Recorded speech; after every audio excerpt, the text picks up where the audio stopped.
Hello everyone, आज है 24 अगस्त और आज इस वीडियो में हम बात करने जा रहे हैं नेटवर्क 18 और टीवी 18 ब्रॉडकास्ट के बारे में।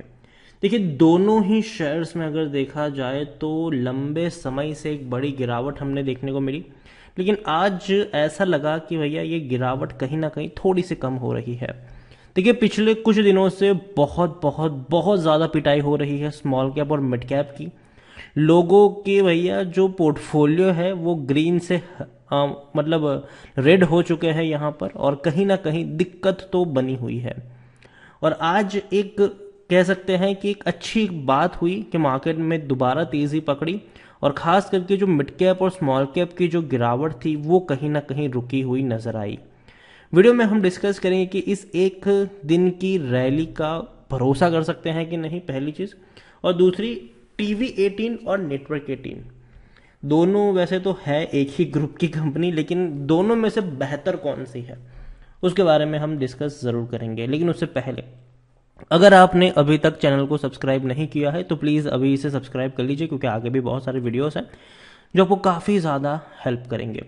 तो शुरुआत करते हैं हम नेटवर्क 18 के साथ।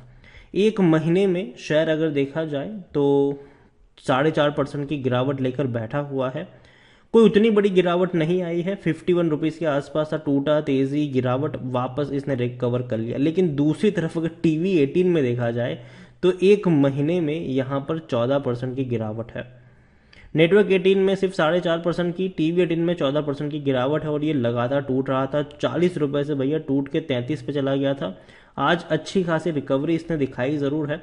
एक साल में अगर हम देखें तो एक साल में यहाँ पर 18% का ही ग्रोथ है नेटवर्क 18 में। 55 रुपए तक का हाई बनाया था, 30 रुपए का जो लो था, अच्छी खासी रफ्तार पकड़ी, लेकिन चार्ट अभी भी उतना भरोसेमंद नहीं लगता है। टीवी 18 की मैं बात करूं तो टीवी 18 में 2% का ही ग्रोथ है, 2% का ही ग्रोथ। 47 रुपीज तक शेयर पहुंचा था, और लगातार देखिए वहां से ये लगातार टूट रहा है, लगातार। ऐसा लग रहा है कि भैया ये गिरावट कहीं रुकने वाली है कि नहीं, वो एक सबसे बड़ा सवाल है। लेकिन अगर देखा जाए तो ये गिरावट कहाँ जाके रुकेगी, ये भी एक सवाल देखने को मिल रहा है। नेटवर्क 18 देखे तो मिड कैप शेयर है, 5,000 करोड़ के आसपास का इसका मार्केट कैप है। वॉल्यूम ट्रेड मुश्किल से सिर्फ 8 लाख का ही देखने को मिला है। जबकि टीवी 18 की मैं बात करूं तो इसका भी 5,800 करोड़ के आसपास का मार्केट कैप है, मिड कैप शेयर है, लेकिन इसका वॉल्यूम ट्रेड 41 लाख के अराउंड है। मतलब कह सकते हैं कि भैया बहुत ज़्यादा यहाँ पर ट्रेड हो रहे हैं कंपेयर टू नेटवर्क 18। टीवी 18 में बहुत ज़्यादा ट्रेड देखने को मिल रहे हैं। इतना ही नहीं, प्रमोटर के पास 60% की होल्डिंग है टीवी 18 में, और एफआईएल्स के पास 12.25% की होल्डिंग है। 0.82% की होल्डिंग म्यूचुअल फंड यहाँ पर ओन कर रहे हैं, और यहाँ पर प्रमोटर है नेटवर्क 18 51% की होल्डिंग के साथ। Even highest public share holder में गवर्नमेंट पेंशन फंड है, 3.23% की होल्डिंग, 3.27% की होल्डिंग के साथ। प्रमोटर का एक भी शेयर गिरवी नहीं है। नेटवर्क 18 की तरफ अगर हम बात करें तो 75% की होल्डिंग प्रमोटर के पास है, और 3.80% की होल्डिंग एफआईएल्स के पास है। 0.01% की छोटी सी होल्डिंग म्यूचुअल फंड यहाँ पर ओन करके बैठे हुए हैं। और देखिए, दोनों का ही जो प्रभुत्व है वो मुकेश अंबानी के पास है। नेटवर्क 18, टीवी 18 कहीं ना कहीं रिलायंस यहाँ पर कह सकते हैं कि मालिकाना हक उन्हीं के पास नजर आता है। नेटवर्क 18 की बात की तो 50% लोग खरीदने की, 50% लोग बेचने की बात कर रहे हैं यहाँ पर। और जाहिर सी बात है, मैं भी उससे सहमत हूँ। मुझे लगता है कि अभी शेयर उस लेवल पर ट्रेड कर रहा है कि मैं खुद यहाँ पर खरीदारी करना पसंद नहीं करूँगा। लेकिन डेफिनेटली मुझे लग रहा है कि टीवी 18 में यहाँ से एक मोमेंटम हो सकता है। कहाँ पे बाइंग करनी चाहिए वो भी हम यहाँ पर चर्चा करेंगे, लेकिन उससे पहले अगर देखा जाए तो टीवी 18 में 17% लोग खरीदने की बात कर रहे हैं, सिर्फ 17% लोग बेचने की बात कर रहे हैं, जबकि 66% लोग यहाँ पर होल्ड करने की नसीहत आपको देते हुए नजर आ रहे हैं। रेवेन्यू अच्छे खासे हैं, पिछले 3 साल में रेवेन्यू ने बढ़िया अच्छी खासी रफ्तार पकड़ी है। 5,000 करोड़ के आसपास के रेवेन्यू टीवी 18 में है। और प्रॉफिट्स अगर हम देखें तो लाजवाब प्रॉफिट है। पिछले 3 सालों में आप देखेंगे जो कंपनी नुकसान में थी अब 685 करोड़ का मुनाफा कर रही है। टीवी 18 की हम यहाँ पर बात कर रहे हैं तो बड़ा प्रॉफिट है। नेटवर्क 18 की भी मैं अगर बात करूँ यहाँ पर तो नेटवर्क 18 का भी जो प्रॉफिट है वो सॉरी जो रेवेन्यू है वो 5,000 करोड़ के आसपास का ही है, और प्रॉफिट भी अगर हम देखें तो ये एक्चुअल में टीवी 18 से कम नजर आ रहा है। टीवी 18 से कम का प्रॉफिट नेटवर्क 18 का देखने को मिल रहा है।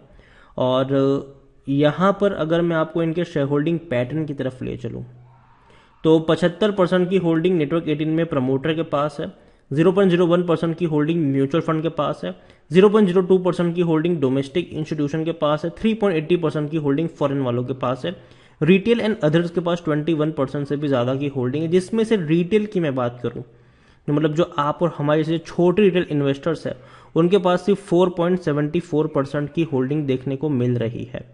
और अगर हम देखें कि क्या उन्होंने खरीदारी करी है तो जी नहीं, बिकवाली करी है। नेटवर्क 18 में अगर देखा जाए तो भैया रिटेल वालों की 6% की होल्डिंग कम हुई है, और खरीदारी किन लोगों ने करी है, एफआईएल्स ने करी है, और अदर पार्टी जो बड़ी है उन्होंने यहां पर खरीदारी करी है नेटवर्क 18 में। टीवी 18 की भी मैं बात करूं तो 10.56% की होल्डिंग रिटेल वालों के पास है, जबकि देखा जाए तो पहले भी 10.03% की होल्डिंग थी। मतलब जहां थे वही है, कोई ज्यादा चेंजेस नहीं आया है यहां पर। तो शेयर होल्डिंग पैटर्न में ऐसा कोई इंडिकेटर नहीं है कि चलो बड़े फंड हाउसेस बेच रहे हैं और रिटेल वालों को माल चिपकाया जाए, ऐसा नहीं है। जहां थे सब लोग वहीं पर है, कोई ज्यादा बड़ा मूवमेंट देखने को नहीं मिल रहा है। और एक सबसे बड़ा सवाल कि मुझे दोनों में से कौन सा शेयर पसंद आता है, टीवी 18 या नेटवर्क 18। तो जाहिर सी बात है मेरी जो पहली पसंद होगा दोनों में से वो टीवी 18 ब्रॉडकास्ट है। अच्छी कंपनी है, बेहतर कंपनी है। सीएनबीसी आवाज जो आप टीवी पे देखते हो वो भैया इन्हीं की है। दूसरी तरफ अगर एक और हम चीज अगर नेटवर्क 18 टीवी 18 की अगर मैं बात करूं तो कंबाइन भैया बहुत सारी प्रॉपर्टी लेकर बैठे, मतलब वर्टिकल्स लेकर बैठे हुए हैं। जैसे कि अगर हम बात करें तो कलर्स चैनल कई सारे लैंग्वेजेस में है, इन्हीं का है। न्यूज की बात करें, न्यूज 18 कई सारे लैंग्वेज में है, इन्हीं का है। सीएनबीसी आवाज इन्हीं का है। उसके अलावा हिस्ट्री टीवी 18, एम टीवी, ये सब कुछ इन्हीं का है। इतना ही नहीं, जहां से आप फिल्म देखने के लिए टिकट बुक करते हैं, बुक माई शो, ये भी इन्हीं का है। इतना ही नहीं, और भी कई सारे पोर्टल्स है जो कंपनी चलाती है। मनी कंट्रोल की अगर हम बात करें, जहां पर मैं आपको ये प्रेजेंट करके दिखा रहा हूं, ये भी इन्हीं का है। इसके अलावा एंटरटेनमेंट इंडस्ट्री में भी ये कंपनी है। वाईकॉम 18 की अगर हम बात करते हैं, जो भैया फिल्मों को बनाते हैं, प्रोड्यूस करते हैं, वो भी इन्हीं का है।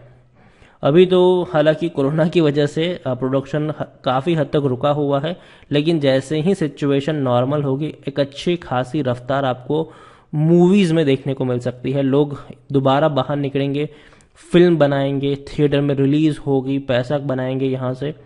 तो लॉन्ग टर्म के लिए मुझे लगता है कि अभी भी टीवी 18 में हर गिरावट में खरीदारी के मौके, और खरीदारी करी है तो बने रहिए, यहाँ पर बेचने की ज़रूरत यहाँ पर नहीं है, पहली चीज़ तो। और फ्रेश बाइंग की अगर हम बात करें तो देखो नेटवर्क 18 में मैं खरीदारी करने की सलाह नहीं दूंगा अभी के लिए, लेकिन टीवी 18 डेफिनेटली मौका यहां पर बन सकता है बाइंग का। आप देखिए लगातार शेयर टूट रहा है, आज एक दिन की तेजी जरूर आई है। अगर यहां पर एक बेस बनता है 2-3 दिन के लिए तो डेफिनेटली खरीदारी के मौके यहां पर जरूर बनेंगे। और टीवी 18 ब्रॉडकास्ट, अगर ये शेयर आपको 30 रुपए के आसपास भटकता हुआ देखने को मिल जाए तो खरीदारी का मौका यहां पर जरूर होगा। और जो स्ट्रॉन्ग सपोर्ट की मैं बात करता हूं, स्ट्रॉन्ग सपोर्ट यहां पर 27-28 रुपए का एक स्ट्रॉन्ग सपोर्ट है। उससे नीचे तो मुझे नहीं लगता कि ये जा सकता है, और हो सकता है कि यहां से भी एक अच्छा सपोर्ट मिल जाए 32-33 से, लेकिन उससे अगर नीचे टूटता भी है तो एक बहुत ही बढ़िया सपोर्ट है 28 के आसपास है, और उससे नीचे तो ये शायद नहीं जाएगा। तो टीवी 18 ब्रॉडकास्ट मेरे हिसाब से खरीदारी के मौके हैं, टुकड़ों में खरीदारी करने की आप शुरुआत यहां से कर सकते हैं। अगर आपको लगता है कि आपको यहां पर 500 शेयर खरीदने चाहिए, मतलब आपको खरीदने हैं, तो 200 शेयर आप इस लेवल पे खरीद सकते हो। अगर शेयर टूट के 30 रुपए के आसपास जाता है तो आप 150 खरीद सकते हो, और उससे 1-2 रुपए नीचे अगर ये जाता है गलती से भी बहुत ही खराब मार्केट में, तो बाकी की क्वांटिटी आप उस लेवल पर ऐड करके चल सकते हो। टीवी 18 ब्रॉडकास्ट डेफिनेटली मुझे पसंद आता है ये शेयर, और नजर रखिए इनके ऊपर, बढ़िया कंपनी है ये, कोई दिक्कत की बात नहीं है। लेकिन हाँ, एक चीज याद भी रखिएगा, अगर ये शेयर 40 रुपए से ऊपर निकल जाएगा तब मेरी यहां पर बाइंग की रिकमेंडेशन नहीं है, अगेन मैं कह दूं, ठीक है, क्योंकि मुझे लगता है कि वो एक लेवल होगा प्रॉफिट बुकिंग का। अगर वो उस लेवल तक पहुंचेगा तो वो प्रॉफिट बुकिंग का लेवल बन जाता है, तो वहां पर तो पहली चीज खरीदारी नहीं करनी चाहिए। ये शेयर आपको, आप देखिए, अगर आपको मिलता है 28 से 32 रुपए के आसपास मिलता है, तो खरीदारी के मौके वहां पर बन सकते हैं और वहां पर आप खरीदारी करके चल सकते हैं। 40 रुपए का जो लेवल है वो प्रॉफिट बुकिंग का लेवल है, तो वहां पर तो एंट्री नहीं लेनी है। नेटवर्क 18 की मैं बात करूं तो भैया मुझे तो ये डेड शेल लगता है अभी के लिए। ये इसी रेंज में भटकता रहेगा, तो अभी यहाँ पर पढ़ने की जरूरत नहीं, लेकिन खरीदारी करके रखिए तो बने रहिए। और अगर तेजी आती है, ऊपर की तरफ ये शेयर निकलता है, तो डेफिनेटली आप यहाँ पर 50-55 रुपए के आसपास अगर ये पहुंचता है तो वहां पर आप प्रॉफिट लेके निकल सकते हैं, लेकिन खरीदारी करने की सलाह नहीं है। अगर खरीदारी की हो तो ही आप उस लेवल पर चाहे तो एग्जिट कर सकते हैं। वीडियो को यहीं पे एंड करूंगा। पसंद आया हो तो लाइक कर, शेयर कर। चैनल पर अगर पहली बार आए हैं तो प्लीज सब्सक्राइब करो। नेटवर्क 18, टीवी 18 दोनों में से आपको कौन सा शेयर पसंद है वो भी आप मुझे कमेंट में लिख कर बता सकते हैं। Thank you.